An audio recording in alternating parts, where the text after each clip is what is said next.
my favorite people in the whole world. In the whole wide world? In the whole world. How are you doing, Bobby? I'm good. Reba, how you doing? Doing great. Good to see you. It's been a long time since Washington, D.C.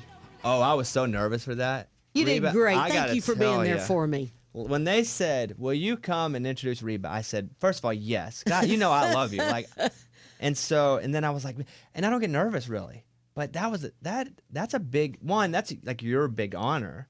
And if I went up and butchered that, you'd probably never come on this show again. Oh, that's not true. But, it was a really huge honor to get to be there because I had been there 3 times before to help honor Lily Tomlin, Dolly Parton, Loretta Lynn, and Carol Burnett. So I kind of knew the ins and outs, but I never knew the side from setting up in the balcony. So that was really special. So thanks again for being there. They said, walk out and find Reba in the crowd. And I don't know where you are, and I have to walk out and as I'm doing it, because I do stand up, but there are Supreme Court justices up there. Yeah. Not to mention you and Cher. And I'm like surveying the room trying to find you. And I finally find you. And They didn't tell you we were going to be up in the balcony? They said you'd be up there, but they were like, just find her in the crowd. Oh my gosh. And so I'm like that trying to wasn't remember. Any help? I know. Well, that's a big crowd. All I saw was you, Reba. I'll be honest. Once I found you, there was nobody else in that room. You're sweet. Except me and you. So good to see you. Thanks. Good to see you, too. As I play it, tell me about this song. That's what people fight for. I love this song. Yeah? Yeah, it's an anthem.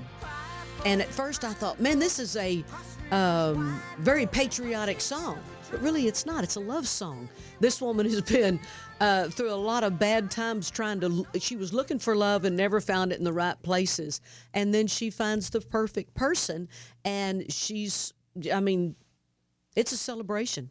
It's called Freedom. Yeah. It does sound like it'd be a patriotic song, too. Mm-hmm. But I guess it's more of a, as a human, kind of you're liberated as a human in a relationship. What still motivates you and inspires you to make music? I mean, you've done it all. I love music. I love to record. I love the whole process. I love finding songs. I think that's one of the most intriguing things to me is trying to find the songs because there's so many people looking for those great monster hits, but also the songs that touch their hearts. And that's what I look for. Does someone go, Reba, we have 10 songs for you to listen to today? And you just sit down and go, yes, no, maybe? Yes. Is that how it works? Yep. Really? Yep. So what do they play it on? Like, walk me through this. Someone says, hey, we're going to go to your office, Reba. I get them MP3s. I get them in Dropbox. I get them in CD form. And then I'll go to publishing companies and listen. So it's a wide variety of ways of getting songs. And do you ever know these people that are singing the songs? Because I think that would be tough. Like if you know one of your friends is singing that vocal, and you got to say no to that. Does that happen often? Well, I don't really go by the person who is singing it, and I don't even like to know who's written it. Because I'll show partiality sometimes because that might influence my decision. So I don't look at the sheet, the lyric sheet, because there's the name of who's written the song. And even when I go to a publishing company and they start playing me songs, I ask, don't say who wrote this. Really? You tell them? Here's a Liz Hingberg song. And of course, I'm going to really pay attention to Liz because she's had like 10 of my #1 records. She's written them. So I want to be just open to the song. If I were to play back some of your biggest hits, like what's a song that you heard and you heard the first time and you go, oh, I have to record that, and it turned out to be a smash? Like you heard it the first time, the first demo, and you're like, that's the one. Gosh, there was lots of them. A great story is the first time I heard She Thinks His Name Was John. We were at the publishing company listening, Don Lanier and myself, and we were leaving, and somebody said, did you play it for her? And they said, no. And I said, play what? Oh, never mind. I said, oh, no. You got to tell me. I said, what song is it? He said, well, you're the only one that would record it. And it was She Thinks His Name Was John. And it became a #1 record. Man, and you knew, you were moved by it. I was very moved by it because it was about the woman contracting AIDS. And I thought, it's such a scary subject. If we can sing about it, people can talk about it. And they did. What about a song? What comes to your mind? I pulled some of my favorites. Okay, great. Like Little Rock. And I'm from Little Rock, and I'm from Central Arkansas. Yeah. And that to us was just like, we were just happy to get our name in a song, to be honest with you. Jerry House sent me that song, and I fell in love with it. It's just a really up-tempo, sassy song. She's kind of taken advantage of the situation. taking control of the situation, not advantage, because he's left. But Little Rock, the diamond on her finger is gone. What about the night the lights went out in Georgia? Well, that's a funny one because Vicki Lawrence had the hit on that years ago, and I loved it when she had it out. And 20 years after she had her #1 record, I recorded it, and it became a #1 record for me again. I love Vicki Lawrence for multiple reasons. Her music and then Mama's Family. Oh, yeah. I would watch Mom. I've seen every episode of Mama's Family. Yeah. It still comes on. I still watch your show, too. Thanks. It's weird because you come in today and I haven't seen you. We saw each other briefly in D.C., and then we saw each other last year a couple times. But I feel like I see you all the time because you're on TV all the time. Yeah. Like you never really get out of my peripheral, Reba. Well, when you see people on television, you think that, oh, we're friends because you're in my house all the time because I watch you on television. And the guy who played the mailman on Cheers, I saw him one year when we were doing the ACMs, and I just walked up and said, hey, how you doing? I gave him a big hug. He said, do I know you? I said, oh, my gosh, no, you don't, but I know you, and I just assumed you did. That's funny. Because that's how you feel, because they come into your house, they're in your living room, and you think you know them. Before you did Reba, was there any reservations about moving to Los Angeles and doing a sitcom? Uh-huh. Oh, there were? Yeah. What was the biggest one? I didn't want to leave Tennessee, and I didn't know that I'd like it. But we went in the latter part of the 1990s looking for a sitcom. And you never know. I mean, sometimes they film in Canada, sometimes they film in Georgia. And I thought, well, maybe I might get lucky and do it in Tennessee. And so it didn't. And we filmed in L.A. And at first, I wasn't liking it too much, but then I grew to love it. Did you do the thing where you went and you shot a pilot and they shopped it? Uh-huh. Or did you know immediately this show's going to get picked up? No, they shopped it. Well, we shot it. And then you don't know until after upfronts if you're going to get picked up or not. But it went to, we were there and Fox owned it. And then it went to the WB, which was before CW. Was it always called Reba? No, at first it was called Sally because they were wanting to get Sally Field to do the show. And Sally turned it down. And then I was going to be Sally. Oh, they were going to keep you, but keep the name Sally. Uh-huh. Oh, wow. Yeah. And then at the very last moment, they changed it to Reba.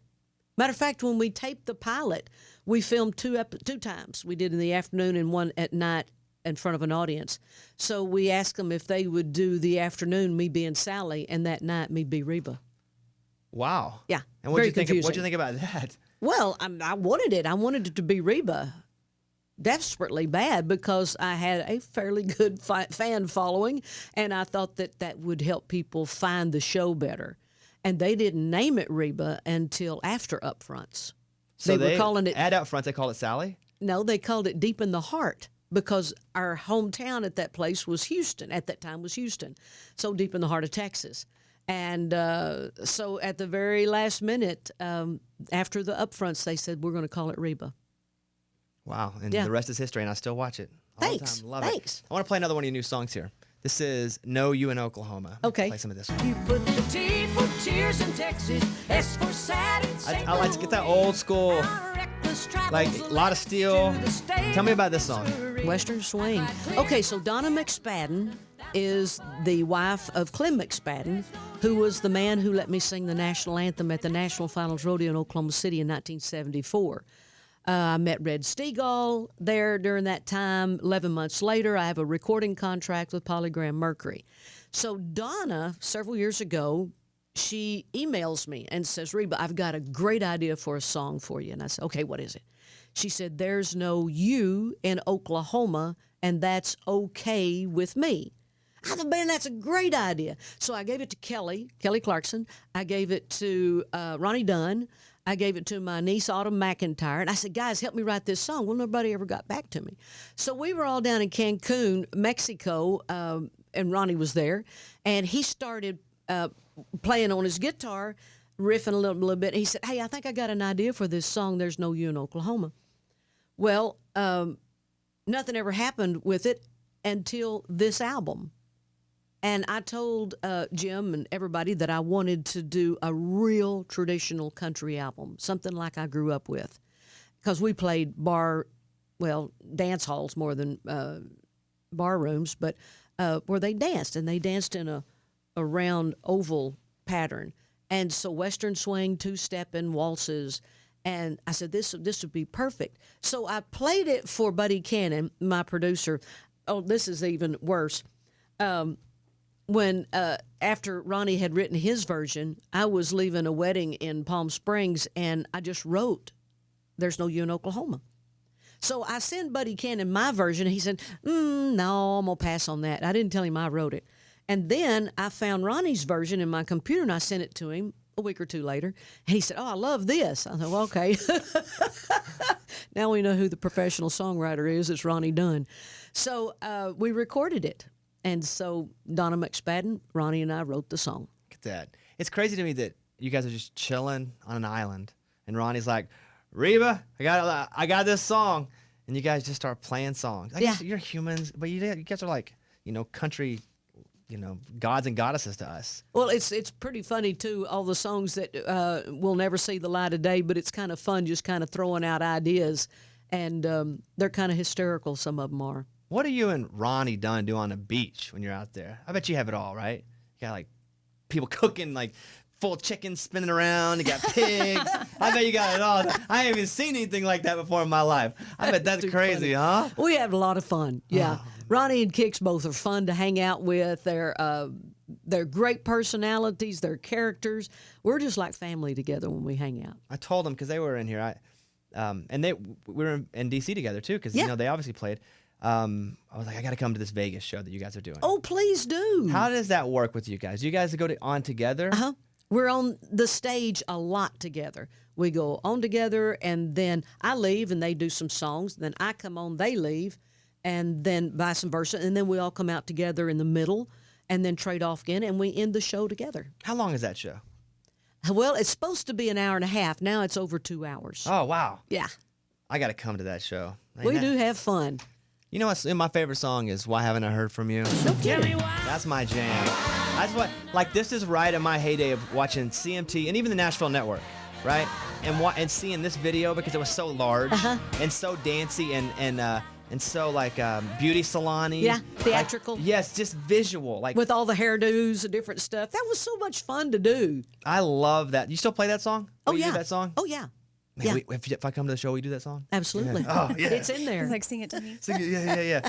Reba McEntire is here with us. You're hosting the ACMs again this year. I am. Which last year you did a fantastic job. Thanks. And the ratings were wonderful at a time when the ratings don't be wonderful anymore because everybody's going to every different place.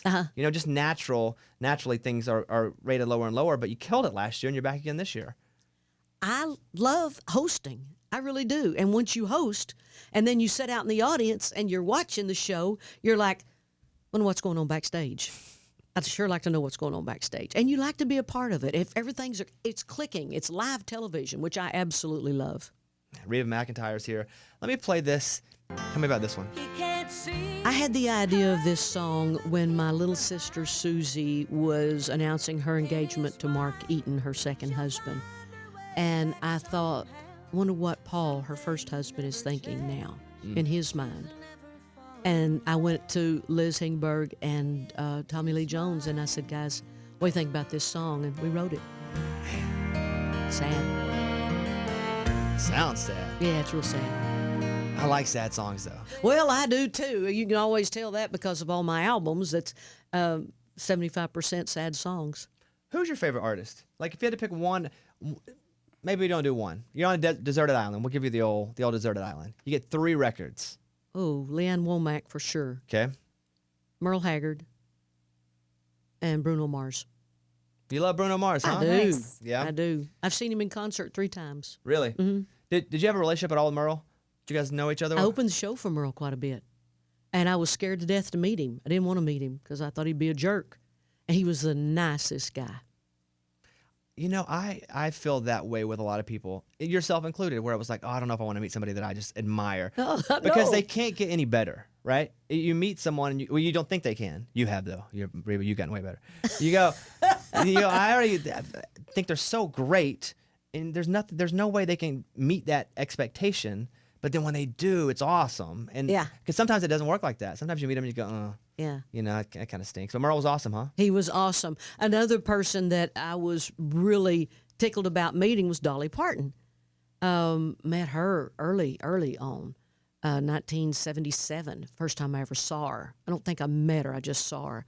But then when she came out to spend a week with us in L.A. to do the Reba TV show, she treated everyone equally and would just look you right in the eye. I don't care if it was the catering people, one of the co-stars, whoever it was. She was totally genuine at all times. Are you and Dolly friends now? No, yeah. Yeah. Sometimes you just call her and be like, Dolly, you watching Ted Bundy tapes on Netflix? I do have her telephone number, Yeah, yes. all right. Reba's here. We're world premiering her new song, Freedom, all morning long. I was looking at some stuff that I had from the last time you were here that I didn't get to. And one of the things was there was this death hoax about you where you had to come out and announce that you hadn't died. Yeah. Let me find this note because I remember this happening. Yeah. I do too, very well. There was a Reba death hoax. In January 2012, Reba had to deny a report that she had died after falling off a mountain in Austria while shooting a movie. Yep, that was right. So what happened? Isn't that weird? What Did someone happened? just make this up? Makes it up. Out oh, of yeah. thin air. Oh, yeah, they do it a lot to a lot of people. But the bad part of it was my nephew, Trevor Ferran, was somewhere traveling, and he stopped to get gas and walked in to pay for the gas, and the people were talking about my death. And he calls his mom, my sister, crying. He said, Mom, Aunt Ma died. And she said, Are you sure? He said, That's what they said in the get and go here where I was at. And she called me immediately, and I said, Wow, Lord, no. It's very cruel.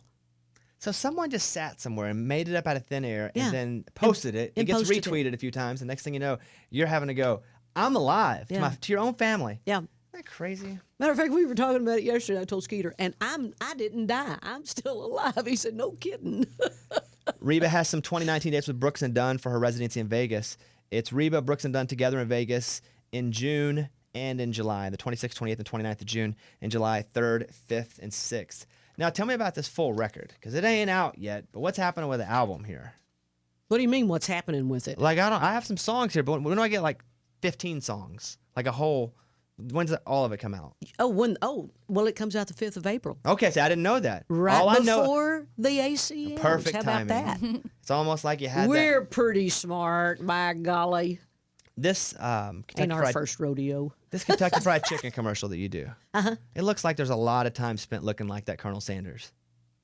It looks like We did. I would- It was a lot of trouble, a lot of work. You had to do the mold for the beard and the mustache. How many hours are we talking about a day of makeup? Only was there. We shot 3 days, but one day I was Reba McEntire, and then the other time I was the Colonel. So just 2 days, and it took like 4 or 5 hours to get in total makeup. Wow. Yeah. And was there, and having been on sets before, even for commercials, like quality control people, even for like I do stuff for ABC, like for Disney, and Disney people will be there making sure everything's exactly right. Did they do that and watch the Colonel and make sure that every hair was in place? Like this is what the Colonel would look like, the clothes, that kind of thing? Definitely. And the only thing they did different about my outfit than the other colonels, they put fringe on mine. I thought that's pretty cool. Because you're the Colonel-let, sort of. Yeah, I'm first female colonel. Man. Reba. You are my favorite. Thank you. I don't even know what to say. The new record comes out in April. April 5th. We have four songs today. That we have Freedom, which we're playing on the radio all morning. We have Stronger Than the Truth. No You in Oklahoma. You and Ronnie Dunn sitting on a beach eating a pig, writing a song. And In His Mind, all today. And you're going to be hosting the ACMs and just living life. Having fun. Are you still having fun? I am. I love it. What's your hobby? Like if someone said, Reba, what's your hobby? What do you say? Oh my! Well, I do like to go walking in nature. I like to go walking trails. I love to hang out with buddies and friends. I love to go out to eat, and I can clean a closet out in a heartbeat. You can still organize, huh? I love to clean the pantry out. I need that. Would you come? Sure. Yeah. Hey, you know Reba what? edit. I'm in a kick right now of checking expiration dates on things in my pantry. And my pantry was cut in half because of stuff that's been in my pantry way too long. You gonna throw it out? Yeah, Do you cook? I do. Yeah. Cooked chicken, green beans, and baked beans last night. I checked my phone. I did not get a text saying come over for dinner. Check it again. I know it was will. there. I'll check it again. All right, there's Reba. Reba, it is always a pleasure. Thank you, Bobby. so Good much. to see you Glad to again. see you have new music. Can't wait to see you at the ACMs and just all the Reba things I can And possibly say. Come out to Vegas to see Ronnie and Kix and myself. I really am going to try to come. You're doing 6 shows. Uh-huh. And, And if then back in December. if I get to all 6 of them, that'll be okay, right? That'll be fine. All right. Ladies and gentlemen, Reba McEntire, there she is again. Thank you so much. And we will come back in 1 second. It's about